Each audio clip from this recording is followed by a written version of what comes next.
sebenarnya apa sih yang dilakukan oleh pahlawan ketika itu di perjuangan 10 November ini? Mungkin Gus Salim bisa menceritakannya. Monggo. Baik, Assalamualaikum warahmatullahi wabarakatuh.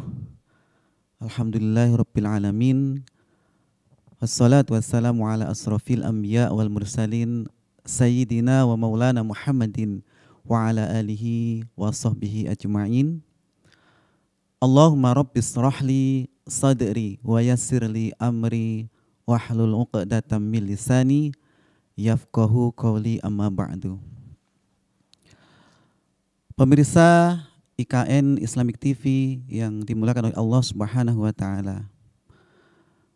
Terkait dengan tema hari ini berkaitan dengan pahlawan, maka kita perlu mendefinisikan apa itu pahlawan gitu ya. Jadi pahlawan itu adalah orang-orang gitu yang kemudian mereka berjuang membela kebenaran gitu ya. Nah, banyak sekali contoh-contoh pahlawan, baik itu di Kalimantan sendiri atau di pulau-pulau yang lain, baik di Jawa, di Sunda dan lain sebagainya, itu banyak gitu ya. Nah, jadi para pahlawan itu mereka itu berjuang dengan penuh keyakinan ya, penuh dengan keimanan gitu. Semata-mata apa? Semata-mata mengharapkan keridhaan Allah Subhanahu wa taala. Ya. Contohlah yang tidak kalah menarik adalah Kapiten Patimura. Kalau kita mau belajar sejarah lebih dalam gitu, bahwasanya Kapiten Patimura itu kalau kita belajar ya di sekolah itu kan namanya siapa? Thomas Matulesi gitu. Nah, ternyata di dalam Islam itu namanya Ahmad Lusi. Subhanallah ya, Ahmad Lusi. Nah, beliau ini adalah seorang kiai ya, pimpinan pondok pesantren yang mengerahkan ya para santrinya untuk berjuang melawan penjajah pada waktu itu. Begitu pula juga Pangeran Diponegoro, bahkan juga Jenderal Sudirman. Beliau ini juga adalah pahlawan yang luar biasa gitu. Jenderal Sudirman ini adalah sosok guru madrasah dulu di Muhammadiyah, dan beliau juga menggerakkan para santrinya untuk bersama-sama berjuang untuk mengusir para penjajah. Itu luar biasa. Nah, kembali lagi ya, bahwasanya perjuangan yang dilakukan oleh para pahlawan ini menjadi contoh bagi kita gitu ya. Jadi mereka itu mengusir penjajah dengan semangat jihad yang luar biasa. Makanya bisa dikatakan fisabilillah gitu. Jihad fisabilillah. Ya. Jihad yang berperang di jalan Allah. Nah, itu luar biasa pahalanya. Nah, di dalam Islam itu pun juga diatur bagaimana teknik atau etika dalam perang itu. Ya, etika dalam perang itu. Contohlah yang pertama gitu, tidak boleh mendolimi ya, orang tua atau orang yang lanjut usia. Tidak boleh mengeksekusi anak-anak, atau kemudian menebang pohon-pohon, atau kemudian merusak rumah peribadatan. Nah, ini contoh salah satu etika atau adab peperangan di dalam Islam. Nah, itulah yang kemudian dicontoh oleh para pahlawan, dan ini juga menjadi motivasi bagi kita gitu, motivasi bagi kita. Bahwasanya mereka itu berjuang itu semata-mata tidak hanya untuk kemerdekaan, tetapi apa? Meraih keberkahan dan keridhaan Allah. Itu yang paling utama. Nah, itu. Jadi tidak hanya sebatas kemerdekaan, tapi itu ada motivasi jihad fisabilillahnya itu. Oke, menarik sekali. Jadi ini kalau kita ingin memperdalam lagi, mempertegas lagi, definisi dari para pejuang itu haruslah benar. Karena gini, kalau melihat sejarah, bisa jadi para penjajah yang kita anggap dulu datang di Indonesia dan menjajah Indonesia, di negaranya itu mereka dianggap juga sebagai pahlawan. Nah, tadi didefinisikan oleh Gus Salim bahwasanya yang disebut dengan pejuang, yang disebut dengan pejuang itu adalah dia yang menegakkan kebenaran. Seperti itu, nggih? Iya. Oke, nggih, menarik sekali. Lalu ketika kita melihat perjuangan para pejuang yang terdahulu itu, apakah tujuannya sebenarnya apa sih mereka itu, para pejuang ini? Apakah tujuan itu sudah tercapai atau belum kalau menurut Gus Salim? Iya, jadi tujuan dari para pahlawan itu ya tidak lain adalah membebaskan tanah kaum muslimin ya, tanah kaum muslimin. Nah, di mana contohlah di Indonesia ya. Jadi di Indonesia ini adalah bagian dari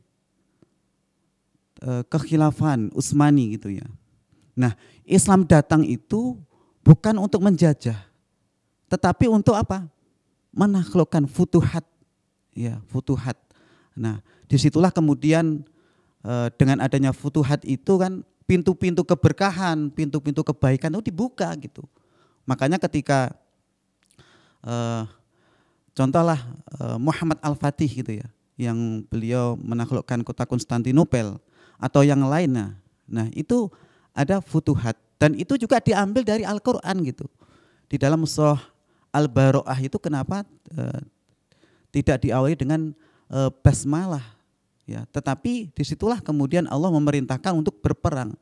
Nah, berperang itulah yang kemudian diberkahi ya, diridhai oleh Allah Subhanahu wa taala. Jadi kembalilah kita di bahwasanya perang itu pun juga ada etika dan adab-adabnya. Itu yang ada di dalam Islam. Berbeda dengan penjajah tadi yang Mas Gunawan katakan bahwasanya kalau penjajah apa juga dikatakan pahlawan gitu kan. Nah itu berbeda. Jadi Islam datang ya itu sekali lagi membebaskan ya, bukan menjajah. Ya, justru akan memberikan kebaikan ya, keberkahan bagi negeri yang kemudian ditaklukkan itu. Ya.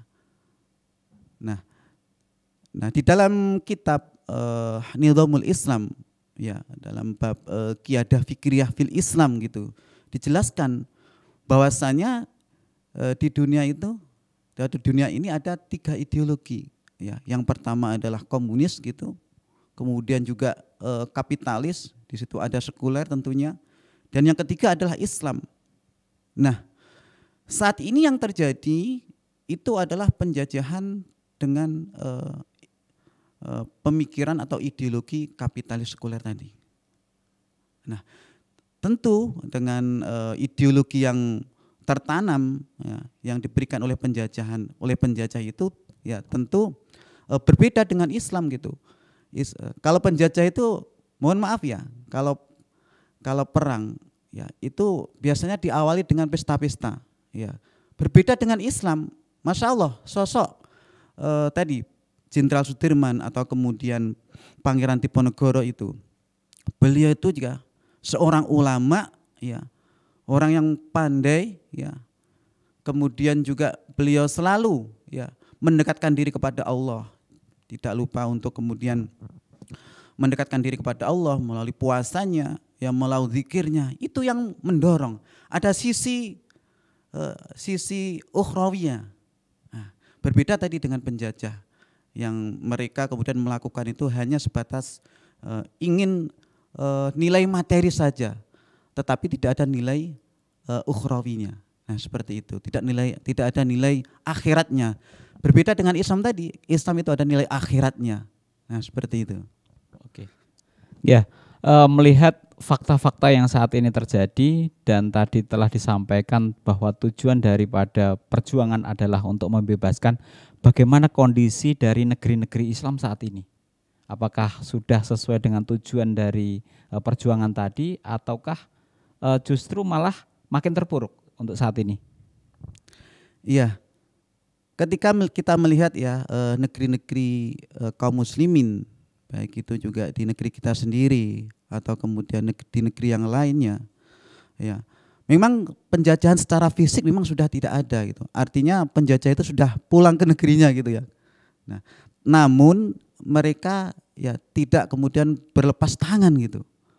Bagaimana mereka juga masih tetap menginginkan penjajahan itu, tetapi bukan penjajahan secara fisik, tetapi secara pemikiran atau ideologi, dengan undang-undang, ya, dengan bermacam-macam budaya yang dia berikan atau yang dia salurkan ke negeri-negeri kaum muslimin, juga termasuk di Indonesia. Nah, sekarang ini memang penjajahan yang bisa dikatakan bukan penjajahan secara fisik, ini jauh lebih berbahaya sebenarnya, lebih berbahaya. Ya, mereka mungkin duduk santai di negerinya mereka, tetapi mohon maaf, kekayaan alam kita ya di Indonesia ini, tambang, minyak, emas, ya mereka bawa dengan tenangnya, dengan santainya. Sedangkan bagaimana dengan nasib kita atau negeri kita? Ya, kita senantiasa ya kayak ada politik belah bambu gitu. Ada yang kemudian satu diangkat, yang satu diinjak, nah seperti itu. Jadi itu memang teknik atau cara penjajah gitu. Meskipun dalam hal ini hari ini tidak dijajah secara fisik, namun penjajahan itu masih terasa gitu, masih terasa betul.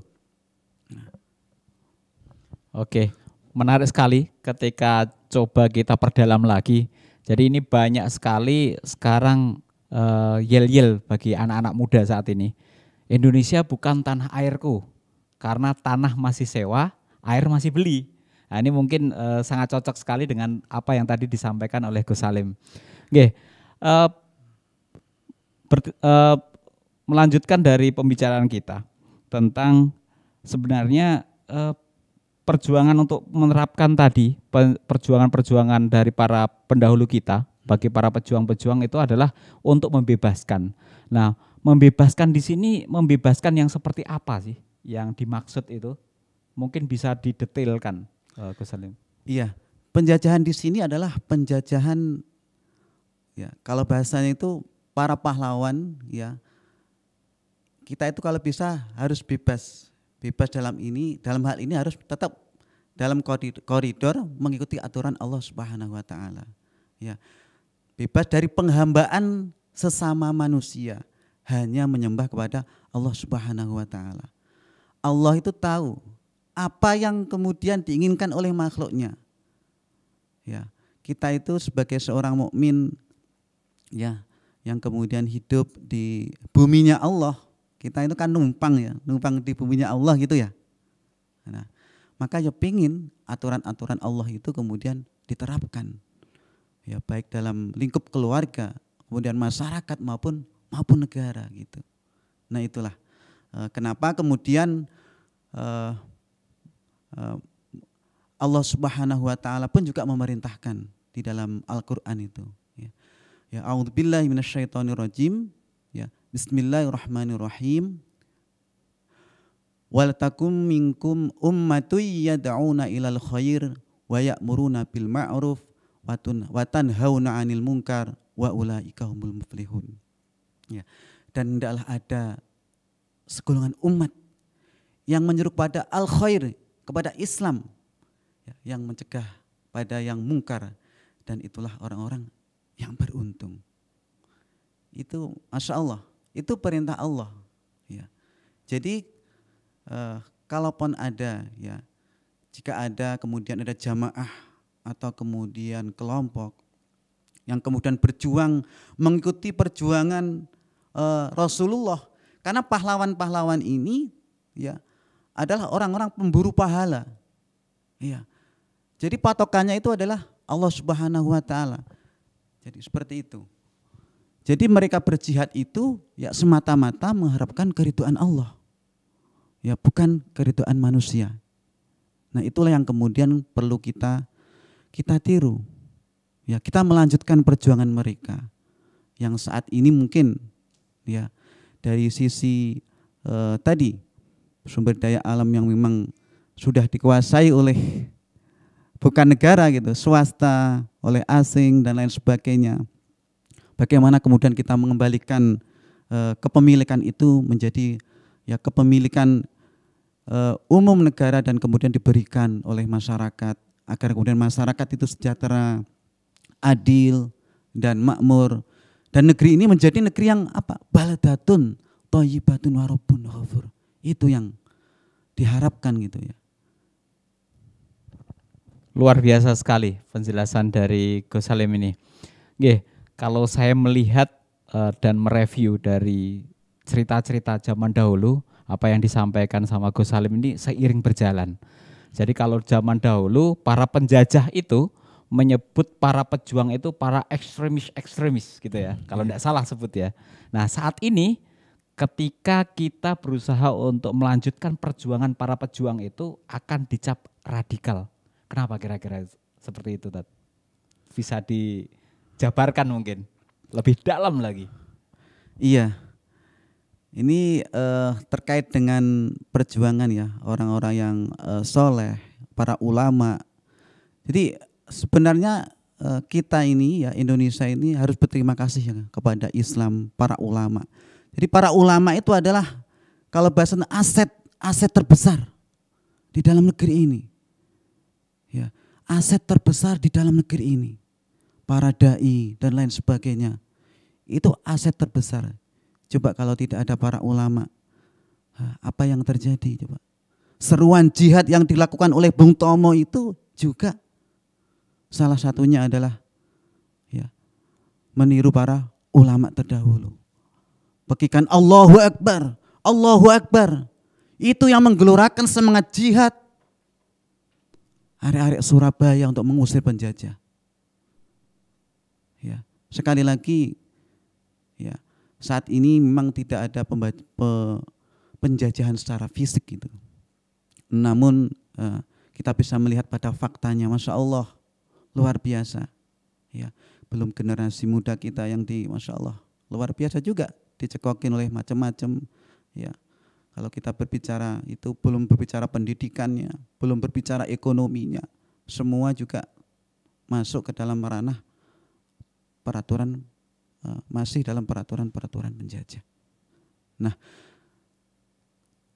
ketika ada orang yang mengatakan bahwasanya ada jamaah atau ada kelompok yang menginginkan agar kemudian Islam itu diterapkan di dalam aspek kehidupan bernegara, ya kemudian dikatakan radikal, ya radikalnya tolong di mana? Harus jelas. Radikalnya itu tolong disebutkan gitu. Apakah kelompok itu, mohon maaf, ya, apakah kelompok itu kemudian menjadi kelompok yang koruptor, atau kelompok yang kemudian menjual pulau? Enggak ada. Para dai, para ulama itu saat ini adalah menyeru itu atas dasar keimanan, hanya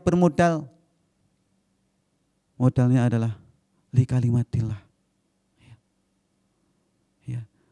Menyampaikan ayat-ayat Allah. Menyampaikan ayat-ayat Allah. Kita juga ingat siapa diri kita gitu. Kita ini adalah makhluknya Allah. Ini yang paling perlu. Ya. Kita itu adalah makhluknya Allah. Allah Subhanahu wa taala itu di dalam Al-Qur'an ya. Yang artinya ya, dan tidaklah aku ciptakan jin dan manusia itu kecuali hanya beribadah, mengabdi. Jadi aktivitas dakwah, menyampaikan amar ma'ruf nahi mungkar, itu adalah aktivitas ibadah yang luar biasa pahalanya gitu. Ya. Maka sekali lagi jika ada orang yang mengatakan radikal, ya kalau saya sih memiliki definisi yang berbeda gitu. Radikal itu adalah ramah, terdidik dan berakal gitu ya. Ya, tergantung siapa yang kemudian mendefinisikan. Tapi kita yakin ya ketika kita sudah menyampaikan kebenaran dan apakah itu diterima atau tidak terima, ya itu urusannya berbeda. Semua akan kita serahkan kepada Allah Subhanahu wa taala yang berkuasa. Ya, yang berkuasa. Allah lah yang berkuasa. Ya, semua kita serahkan kepada Allah. Yang penting sudah kita sampaikan. Toh pada faktanya kita juga tidak mengebom, tidak melakukan teror dan lain sebagainya kan? Enggak ada. Ya, itu semata-mata karena kita juga cinta negeri ini. Cinta negeri ini. Itu. Baik. Semakin menarik sekali ya. Namun sebelum kita lanjut, ini kita akan menyapa dahulu pemirsa-pemirsa dari IKN Islamic TV terlebih dahulu. Di sini alhamdulillah ada Ustadz Teguh Patriono. Nggih, selamat malam.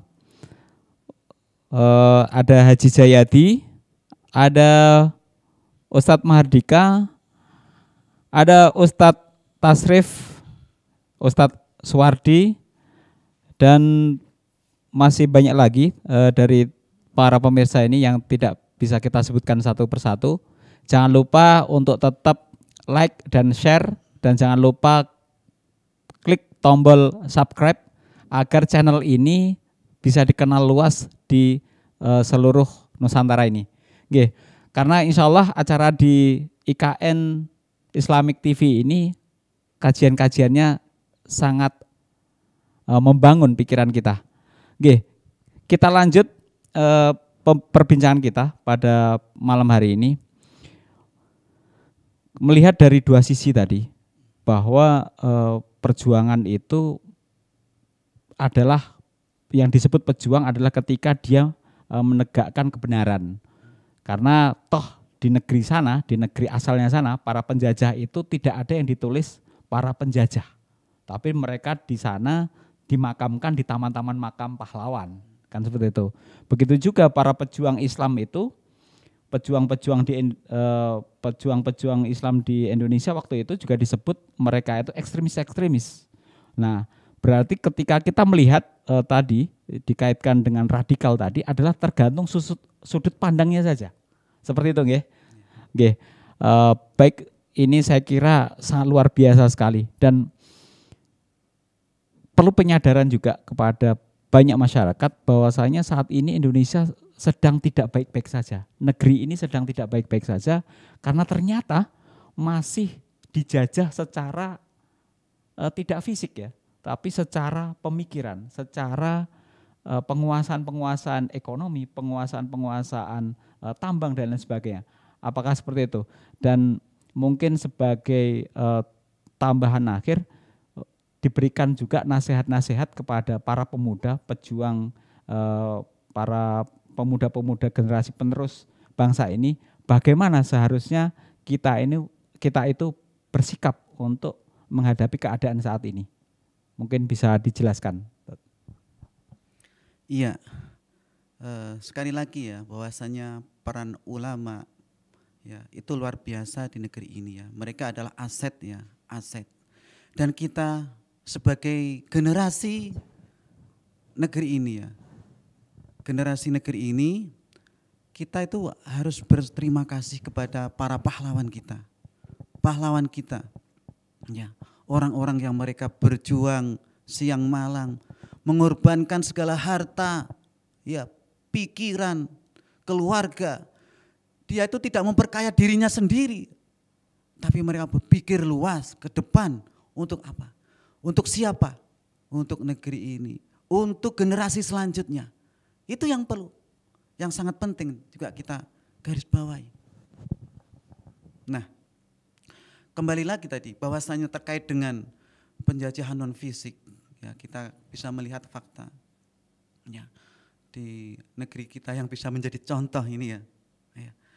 Nah, contohlah bagaimana beberapa bulan yang lalu kenaikan harga BBM, disusul dengan gas, ya, disusul dengan listrik dan lain sebagainya. Belum kesehatan, itu luar biasa dampaknya ya. Dampaknya luar biasa. Mungkin sebagian orang mungkin yang memiliki ekonomi menengah ke atas itu mungkin nggak terlalu terasa gitu. Tapi kalau menengah ke bawah itu, masya Allah, dampaknya luar biasa, Ustaz. Dampaknya luar biasa sekali. Terutama adalah para ibu-ibu rumah tangga. Mungkin bapak-bapak ya kelihatannya santai-santai atau tenang-tenang, tetapi kadang pas ketika datang ke rumah menemui istrinya, biasanya istrinya juga apa ya, ngasih khotbah juga gitu loh, dikhotbahi juga gitu. Coba seperti itu. Nah, makanya betul yang tadi disampaikan oleh Mas Gunawan bahwasanya negeri kita itu bukan dalam keadaan baik-baik saja. Ya, maka ya bagi para penerus ya perjuangan para pahlawan, ya para generasi muda, ya anak-anak sekolah, para mahasiswa, ya mari kita berpikir yang jernih, ya berpikir yang jernih, ya mari kita mengkaji Islam lebih dalam, ya menuntut ilmu yang sungguh-sungguh, ya sehingga kita tidak kemudian terkotori oleh sakofah atau pemikiran-pemikiran yang kufur, pemikiran-pemikiran yang berasal dari penjajah. Ya, sekali lagi ya, para pemuda ini menjadi harapan agama, harapan negara gitu. Ya, harapan bangsa. Nah, dan itu akan menjadi baik ya ketika memang juga para remaja itu memiliki semangat yang tinggi ya untuk belajar, terutama adalah belajar terkait dengan agama. Karena para ulama itu mereka berjuang ya dilandasi dengan Islam, dengan Islam. Oke, ya sangat luar biasa sekali perbincangan kita pada petang hari ini, dan insya Allah ini akan kita serap apa yang tadi telah disampaikan oleh Gus Salim dan pesan-pesan yang tadi telah disampaikan kepada para pemuda-pemuda penerus bangsa ini, penerus generasi, penerus pejuang-pejuang dari para pahlawan-pahlawan ini, insya Allah akan memahami bahwa ternyata negeri ini, kaum muslimin ini sedang tidak baik-baik saja. Meskipun di mana-mana ketika meneruskan perjuangan dari para pejuang tadi dianggap radikal, itu tergantung dari sudut pandang saja sebenarnya. Seperti itu, nggih. Nggih. Mungkin cukup sekian dari acara kajian tematik kita pada malam hari ini di IKN Islamic TV. Semoga para pemirsa yang budiman dapat menikmatinya dan dapat mengambil segala sisi positifnya, dan tetap dukung channel ini agar dapat senantiasa hadir di tengah-tengah para hadirin sekalian. Mungkin seperti itu. Terima kasih, jazakallah khairan katsir kepada Gus Salim setelah memberikan waktunya untuk memberikan pandangan-pandangannya di acara pada malam hari ini. Mungkin itu yang bisa kita hadirkan pada malam hari ini, di petang hari ini, di 10 November 2022. Ketika banyak salah kata, mohon maaf. Assalamualaikum warahmatullahi wabarakatuh.